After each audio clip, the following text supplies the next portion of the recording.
Hi, this is Travis Walker with the Law Offices of Travis R. Walker. We're so pleased today to provide you the Walker Way podcast. It's an opportunity for us to chat about legal issues, particularly here at our law office, as well as other legal issues involving our community, nation, and world.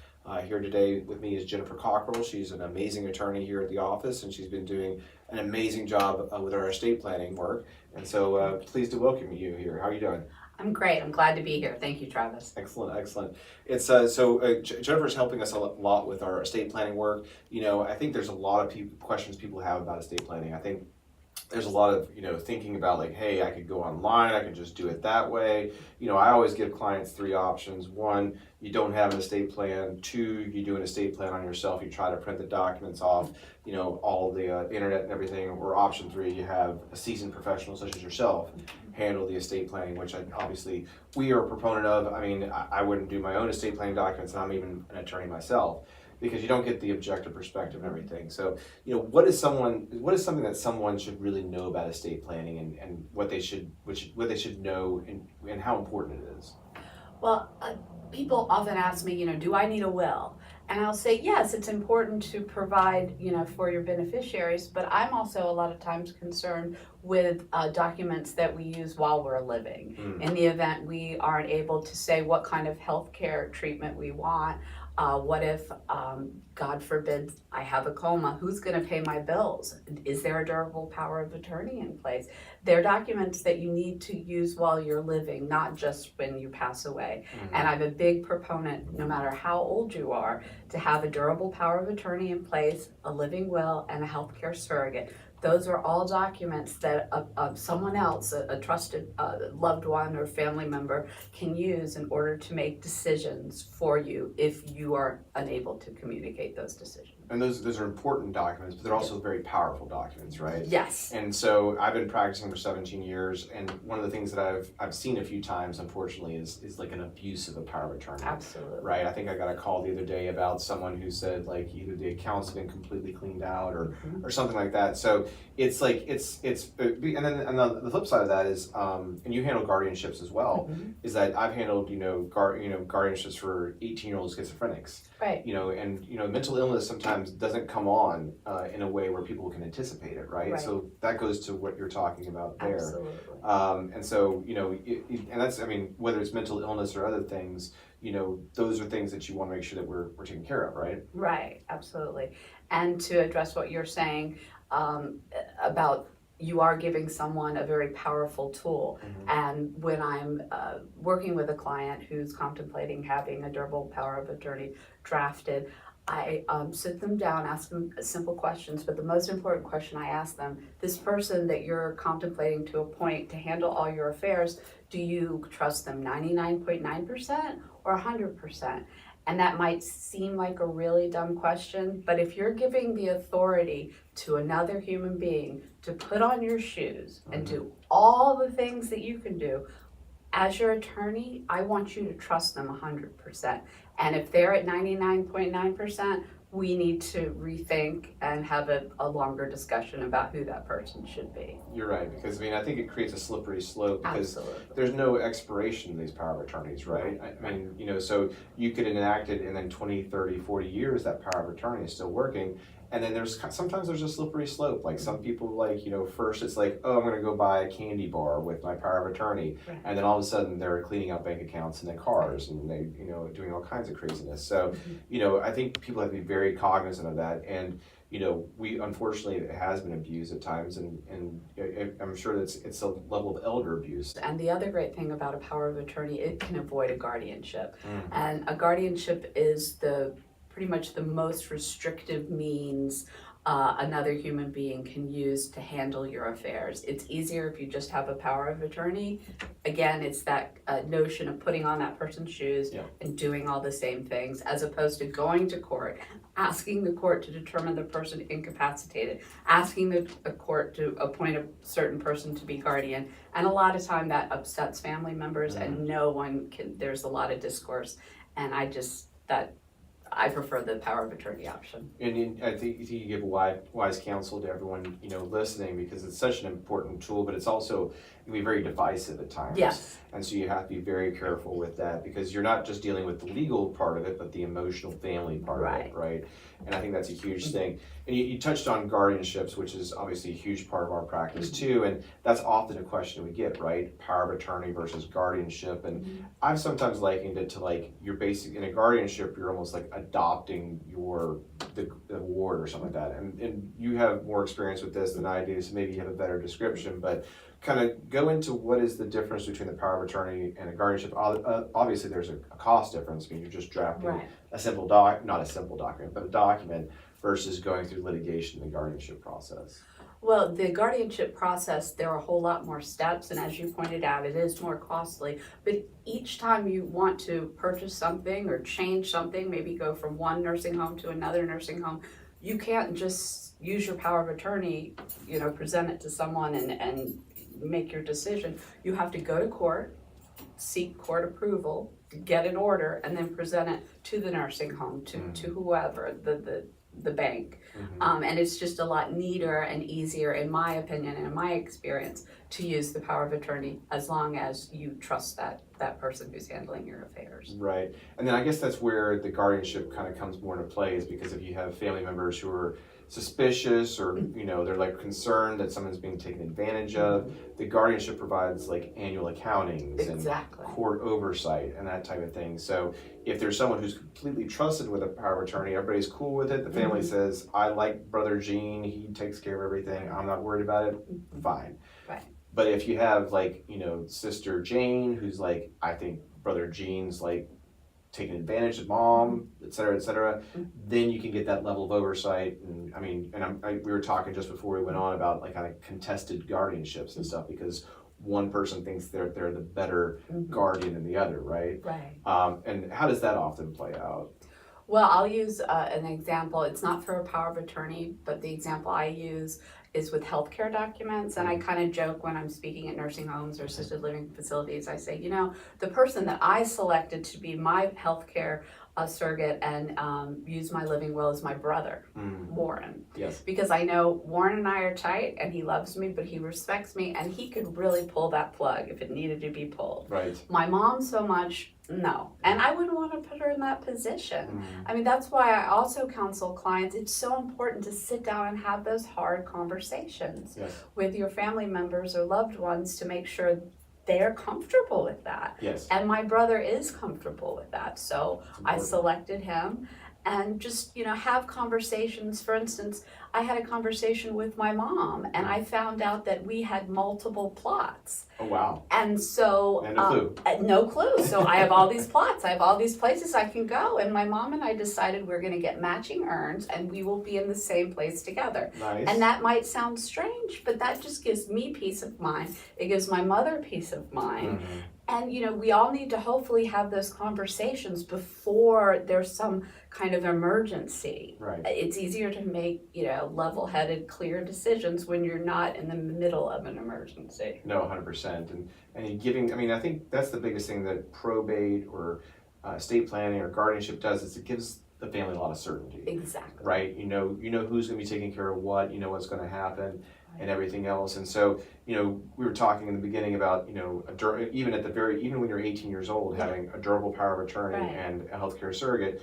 And I guess like you kind of equated, it's like that's the property of the person. Like in a healthcare surrogate, you're making decisions about their healthcare. Right. The power of attorney is the property of the property, right? Right. So, and that's something that comes in a guardianship as well, is like you can either be the guardian of the property or the person or both. And sometimes there's co-guardians too. Right. But basically that's like the level up from those two documents, right? Exactly. And then the healthcare surrogate, does the healthcare surrogate work when they're incapacitated? Yes. Okay. And as long as the ill person is able to express their wishes, it's not needed. But of course, if you can't express your wishes, you want someone who would choose the kind of care that you would choose for yourself. 100%. And then that applies to the power of attorney, because I remember when I first started practicing in 2008, they had what was like a springing power of attorney. Yeah, they don't have that anymore. They didn't have that. I think they got rid of it in 2012, because I don't know what the reasoning was, but my hallucination is that no one can really determine what's incapacity or what's not without having to go to a judge anyway. Right. So it's like, okay, well, why do we even try? So Exactly. a durable power of attorney, which I guess that's the reason why we have the word durable, Mhm. that outlasts the incapacity too. Correct. Gotcha. Yes. Yes. So like you can, so whatever, and there's lots of different ways you can give a power of attorney. I mean, you can allow them to have access over the checking accounts, but maybe not the real estate, Right. or vice versa, or something like that. Is that something like you usually have that conversation with the clients, like, hey, are you good with these powers, not these powers, that type of thing, or? Yes, and actually back in 2011, the Florida legislature changed some of the provisions in a power of attorney, and now there are things called superpowers. Superpowers. And these superpowers, the legislature said, are so changing someone's will, doing something drastic. So in order to give someone authority to handle those quote unquote superpowers, you have to initial by each one of these superpowers. So the legislature did take a lot of time to make sure that this document isn't going to be abused. And if you wanted to give these quote unquote superpowers to someone, you have to initial it. So we're trying to make sure that the tool is a safe tool to use. Yeah, 100%, and that's a good call out, because if someone were to have like an older power of attorney, or they had an older document, or they pulled an older document, or copied and pasted something from previously, that may not have those superpower initials and designations. So those issues would maybe either be illegal or moot, or they would have effect. It would be a whole mess, right? And you've probably seen that in the past too. Right, and to go to your point, if you get something online, it's probably not going to know about the superpowers, and even if it does, maybe it won't have the initial, in the right place. And there's so many ways that unfortunately those documents just aren't going to do you a lot of good.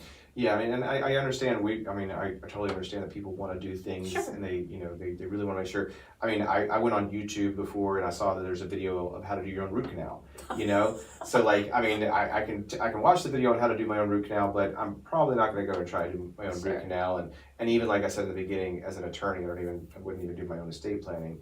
I think there's the healthcare surrogate and the power of attorney. Was there another document you're talking The about? living will, in the event you're in end-stage condition, terminal condition, or you're in a persistent vegetative state, and a doctor has said that yes, this is the case, this person is not going to recover. Do you want food and hydration? Do you want a feeding tube? Most people do not. My great aunt, who grew up during the Depression, was afraid of starving to death. Oh my So gosh. she is the only one I know who wanted the feeding tube, but everybody else I know does not want to. Yeah, I guess, I mean, with the palliative care that they have and everything, there's people are in hospice does such a great job. My father passed away like 8 years ago, and during that time he was, got a lot of palliative care, and they do a great job of keeping them comfortable. They do. But so that usually isn't a big concern, but that's also, if my understanding is correct, is that's like a superpower, not necessarily superpower, but you can kind of designate whether I want food and water, or I want the plug pulled, or You can whatever be else. specific as you want. So And that's the beauty of the document.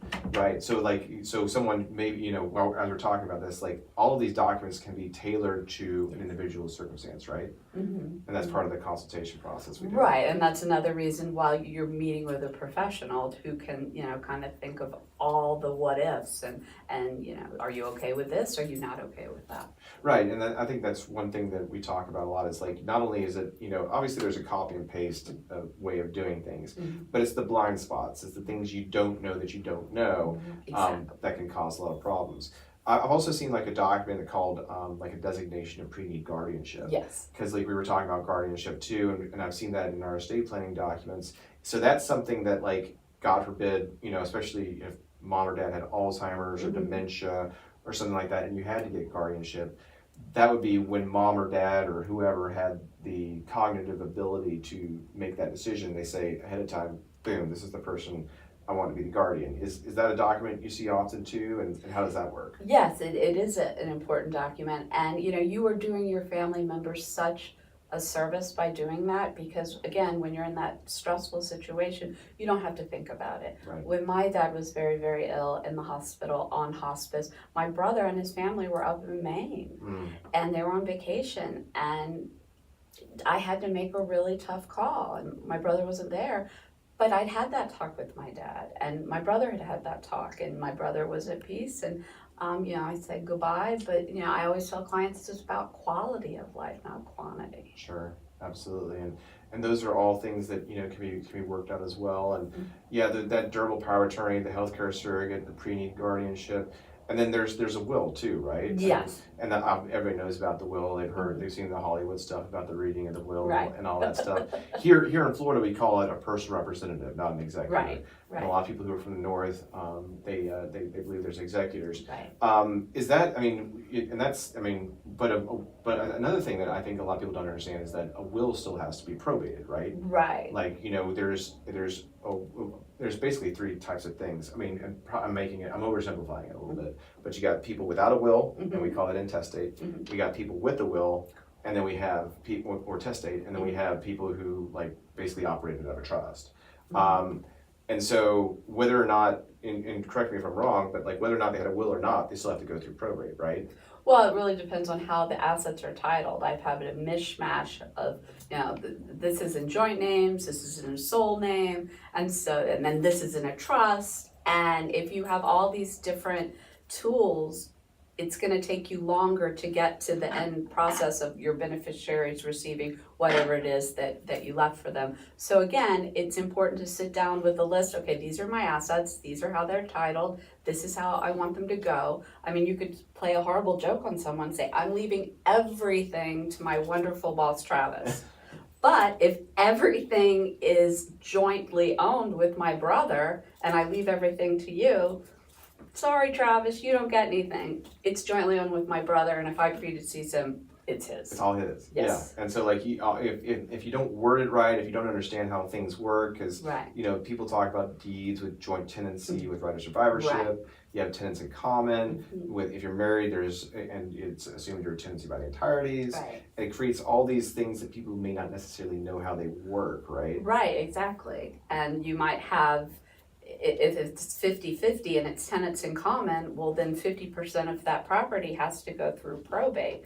The 50% owner is not going to become the 100% owner. The 50% is going to have to go through probate. So if you don't know those nuances, you can just be left with a mess. And you're absolutely right. And then I remember a client a few months ago or so, unfortunately the husband passed away suddenly, and they were married for 40 years or whatever, but the property was titled only in his name. Right. Right. And so like, even though like she's married, they've had a marriage license, everybody and their mother knows that they're married, he had that property titled only in his name. It was a non-homestead property, and boom, now it's got to go through probate, right? Right. And like, had they titled it properly too, joint tenancy with right of survivorship, all you got to do is like record a death certificate, and boom, you're good, right? Exactly. And then you might have a case. I have a case right now. Everything was jointly owned except a bank account with like $2,500. And do you really want the $2,500 that badly to pay, the $400 court cost to open the administration? It's just little things like that can get you. Yeah. Or maybe you have a life insurance policy and you don't have a beneficiary. Right. Got to go through probate. Jeez. No, So there are a lot of little, you have to dot all your I's and cross all your T's. And then you become the effect of the per stirpes, or what we call it, right? It's like, so if like that person has passed away, do you really want it to go to the grandkids? Right. Or how do you want that to work? There's all kinds of little, munitions and things like that that we have to go through. And it's amazing. And then, one of the things we always get asked about a lot too is like ladybird deeds. Yes. Right? Yes. All the time. And so it's like, and kind of explain what a ladybird deed is. A ladybird deed, you're taking, if I have a home and it's in my sole name, if I have a ladybird deed, then I'm changing it from my sole name to my sole name with a remainder person, meaning when I stop breeding, it will go to whoever the remainder person is. All they need is my death certificate. They will file that in the public record, and boom, my house is theirs. No probate, Right. no nothing, instantaneously, boom. That's all the title company needs to sell the property Yes, again. that's correct. Because that's the big thing that people really need to know when they're talking about real estate particularly, is making sure you have clear title. Exactly. Because these clouds of title, oftentimes the instance we run into is people come to us like they're under contract, they're about to sell the property, they get the title insurance commitment which says what has to happen at closing, and then boom, all these issues pop up. And it's like, really, we had a great deal on this house. We were selling at mom and dad's house, but we have to go through probate. Right. So like, I think that's a big conversation that we often have with realtors or whatever, is like, you know, be careful, you know, trying to sell this property, because you may get into a situation where we got issues that we have to clear up. And how long, you know, people get into those type of issues. And I think I did a consultation a few weeks ago with somebody who basically the same type of issue.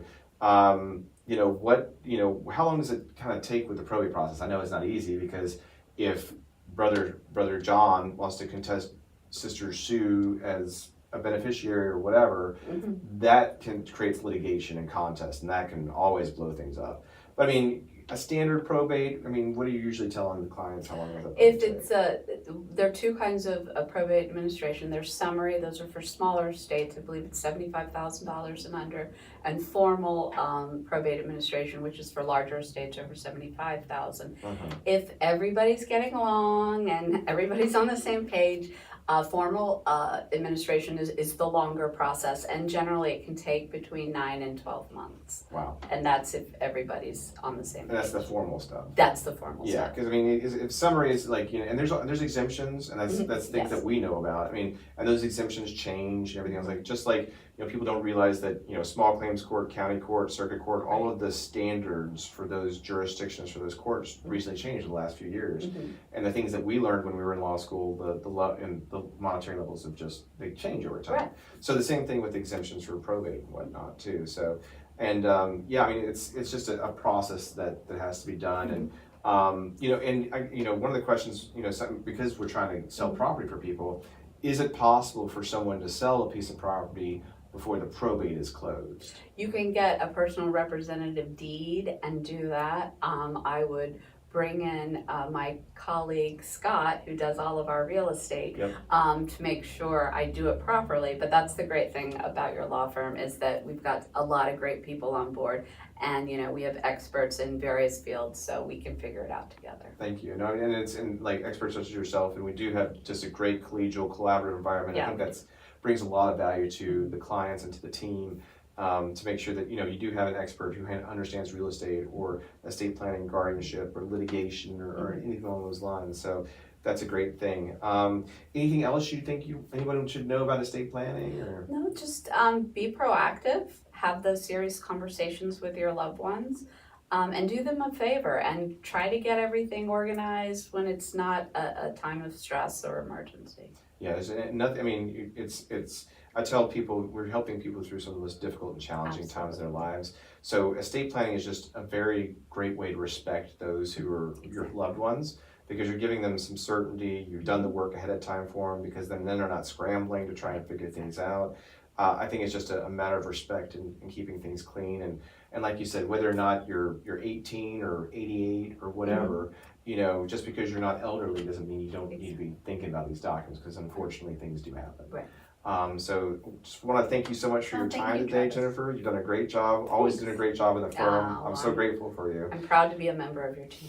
Thank you so much, and thank you again, and thanks for joining us for the Walker Way. We're so appreciative and grateful for your time listening to how we do things here at the office. You have a great day.